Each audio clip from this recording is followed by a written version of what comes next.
Take a breath, have courage, and let go. You're listening to Relational Trauma SOS, a Her Wings Unfold production. Trauma survivors belong here.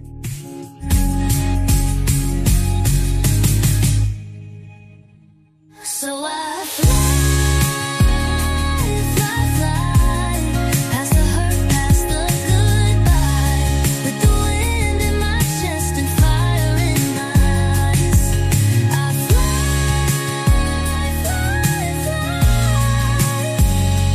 higher than every single lie. Welcome to Relational Trauma SOS, a podcast produced by Her Wings Unfold. My name is Jeni Brockbank. I'm your host, and I serve as the executive director of Her Wings Unfold. I want to take a moment to welcome listeners tuning in from Osaka, Japan, Pantops, Virginia, and San Jose, California. It means so much to know that we are connected across different places, united by the desire to understand, to heal, and to rise above relational trauma. We want to let listeners know that we have a brand new newsletter that carries great information, and we don't want you to miss out. So connect with us and sign up on either herwingsunfold.org or ts12anon.org.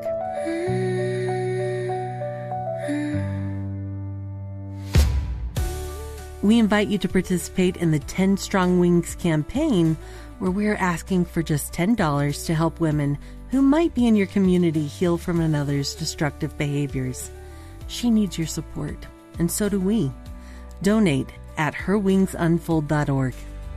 She's learning to breathe in the light of the day. She's rising with strength, forged from sorrow and flame. She's walking through fire with a heart made of gold. She's done being caged, and her wings unfold.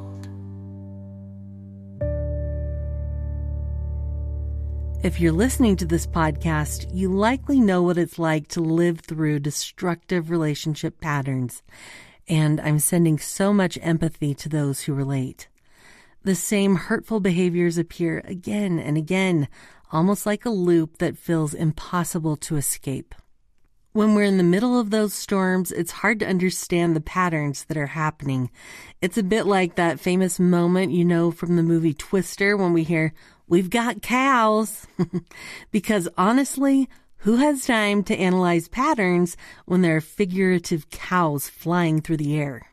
In the chaos, the focus is simply on surviving the moment, hanging on, bracing for impact, waiting for things to calm down.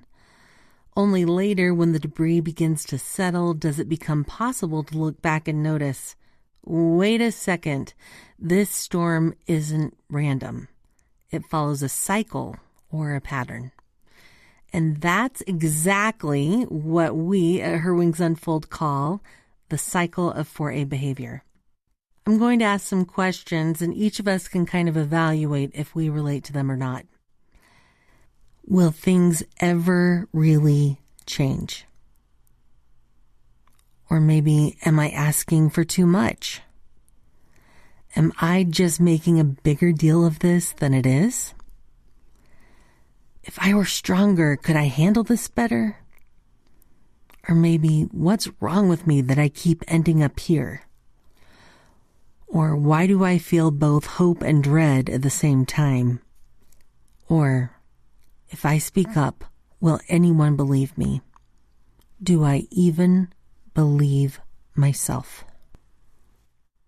These questions and other similar questions can feel very heavy. They can leave us feeling isolated and powerless, but the truth is, these patterns are real, and they often follow a predictable path.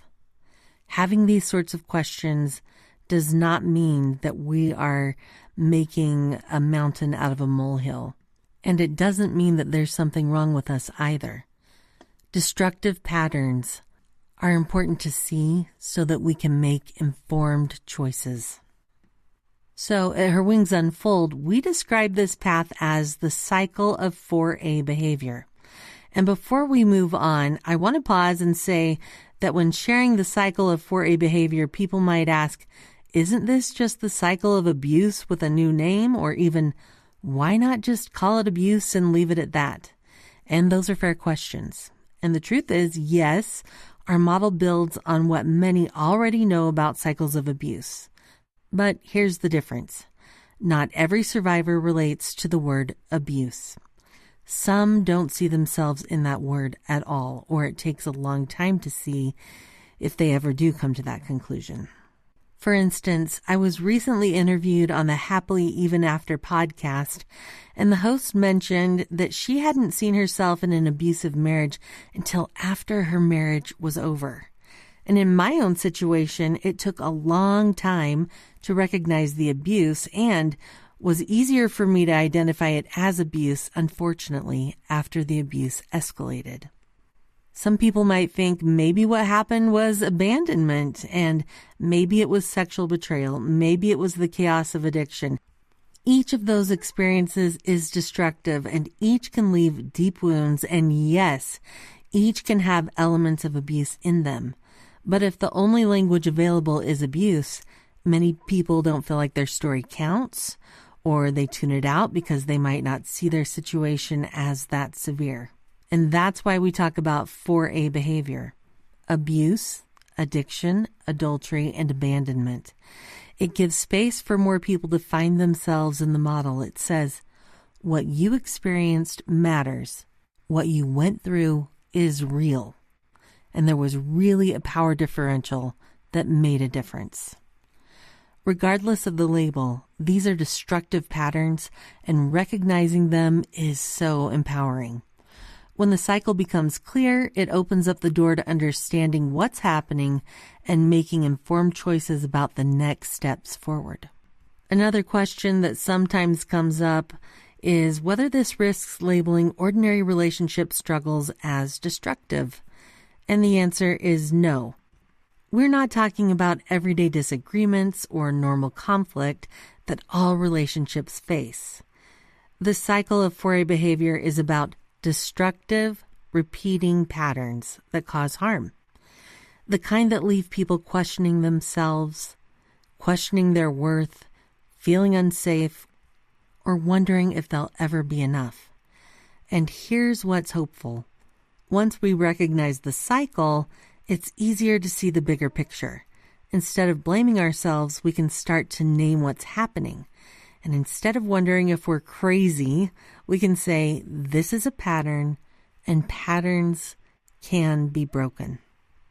The cycle of 4A behavior is not about limiting stories, but about expanding them. It gives us language for what's really happening, and that language can be the first step toward healing, toward empowerment, and toward rising above the cycle. One of the ways we can picture the cycle of 4A behavior is like a volcano. Stage 1 would be tension building. It's like the pressure building deep inside the earth. At first, it might not look like much on the surface, just a little rumbling, a bit of heat, or subtle smoke rising. In relationships, this looks different for everyone. And a few ways it might manifest when there are destructive patterns is when maybe criticism grows, or there's some unhealthy disconnection that creeps in, and maybe we feel like there's this bubble just beneath the surface. The pressure keeps building, and even if it's not obvious to everyone watching, we know. We know that something is coming. We know that something is wrong. We wait for the other shoe to drop, and oftentimes we walk on eggshells. For survivors, this is a very tense, stressful, and even traumatizing stage because we know from experience that something big is building, and that big thing looks like, which is our stage 2, and that is explosive behaviors. So with a volcano, this would be like an explosion or an eruption. So it bursts, sending out lava, ash, and fire everywhere. So in relationships that have a destructive element, this can look like angry outbursts, an addictive binge, an act of betrayal, or abandonment. It can also look like violence and other forms of abuse. It's destructive, it's chaotic, and often leaves behind real damage.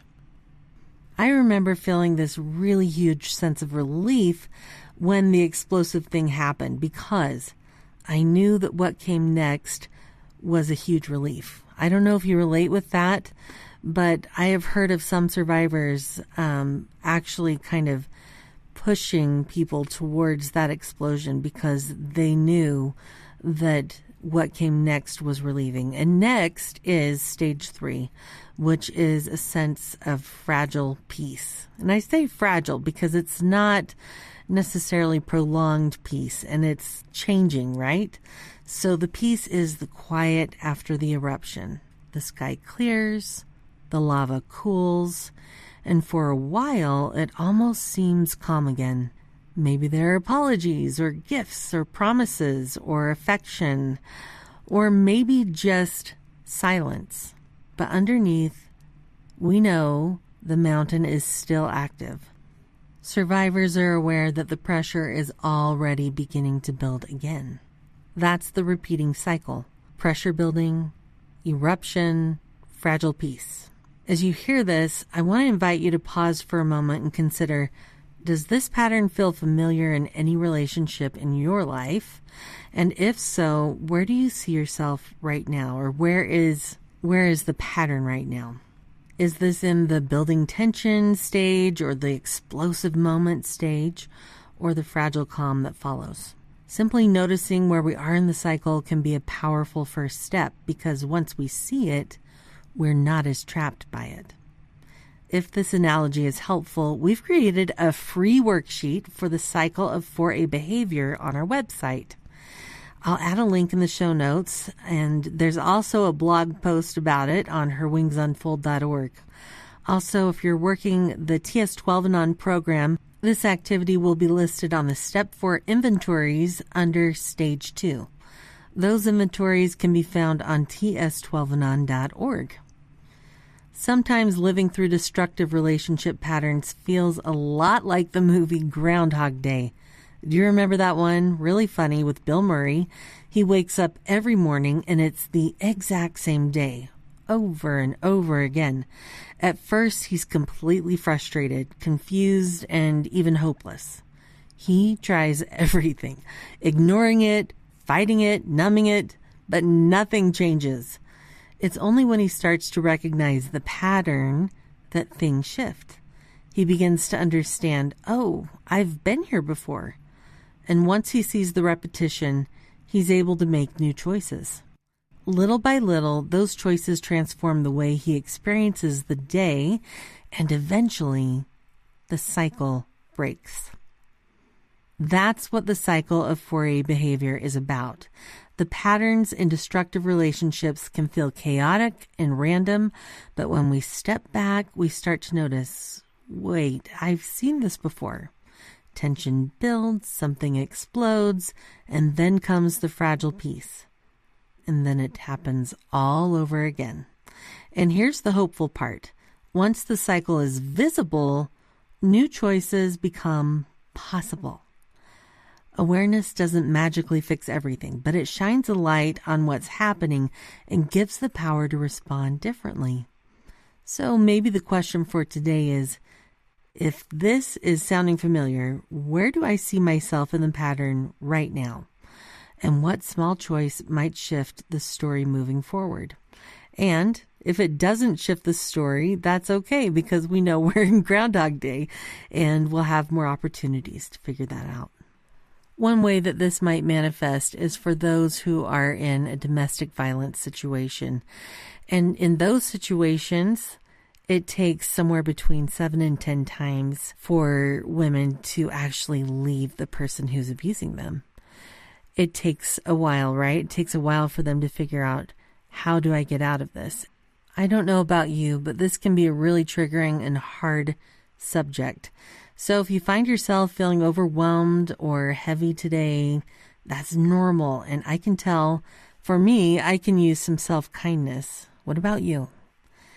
If it feels helpful, I'll share a meditation that incorporates self-compassion and some empowerment too. Take a moment to find stillness. Allow the body to rest in a comfortable position, seated or lying down. This meditation is better if we can be connected to actual ground or even earth if possible. But if not, that's okay too. We'll just notice the breath, the natural rhythm.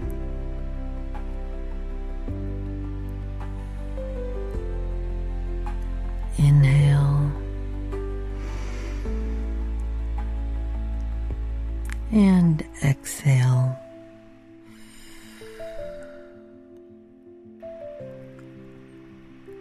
There's nothing to force, just being here, just breathing. If it feels safe, you can close your eyes or maybe just soften your gaze.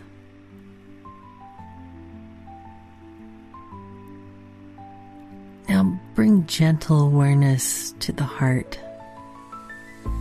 If it feels right, maybe place a hand over your heart. Let this touch be a reminder of kindness.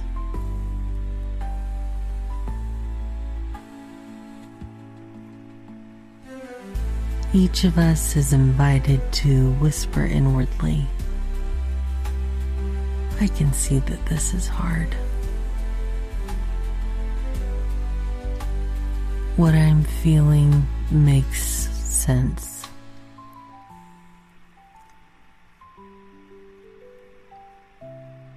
May I offer myself kindness in this moment.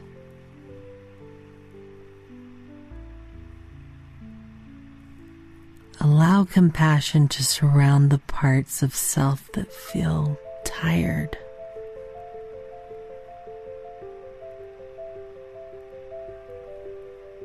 That feel confused or uncertain.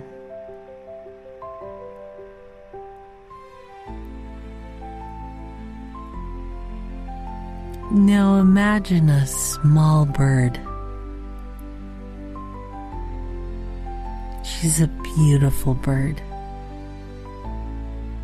perched on a branch, feathers tucked close.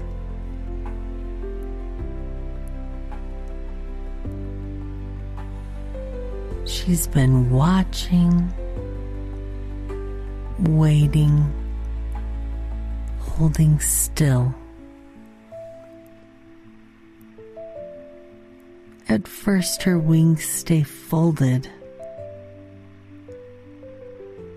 They stay tight against her.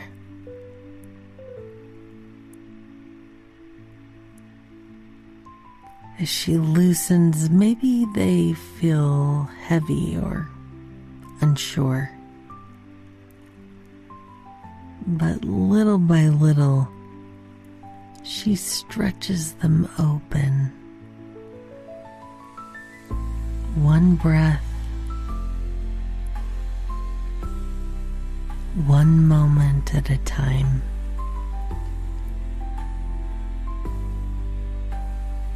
For right now, simply opening her wings is enough. She looks at her wings. What color do you imagine her wings to be? Or colors? Is there a pattern? Are they vibrant? Are they weathered? Are they ready to take flight? She reminds herself that she does not need to soar yet. It will come. Meanwhile, The wind brushes against her feathers, reminding her, these wings were made to carry me. Perhaps she hops from branch to branch. Perhaps she lifts just slightly off the ground. The soaring will come when she is ready. And for now, it's enough to trust the wings and to feel the strength beneath them. Notice how the bird's journey is similar to your own. Maybe how at times wings stay tucked close in by your sides, or at times they stretch, even if shaky at first. And in time, they carry us higher, farther, faster, and freer. You're now invited to whisper inwardly, my feet are finding steadiness. I'm gaining strength. I am learning to rise. As we come to a close, return again to that compassion, that beautiful self-compassion, soft and kind. And let's remind ourselves that, yes, this is hard. And I am not alone. I am learning to soar. Take one more deep, nourishing breath in. We're going to inhale strength. We're going to exhale some fear that may be lingering. Maybe anxiety. And when we're ready, we'll gently open our eyes or return to the present space, carrying both compassion and empowerment into the day.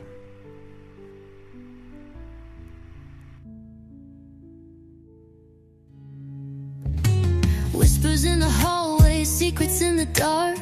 I carried blame that wasn't mine to start. Thought if I was stronger, maybe they'd stay, but they took what they wanted and walked away. So You've been listening to Relational Trauma SOS, a Her Wings Unfold production. We hope that you'll join us for a trauma-sensitive 12-step group. Find a meeting at ts12anon.org. Find resources, including our blog and newsletter, at herwingsunfold.org. Trauma survivors belong here.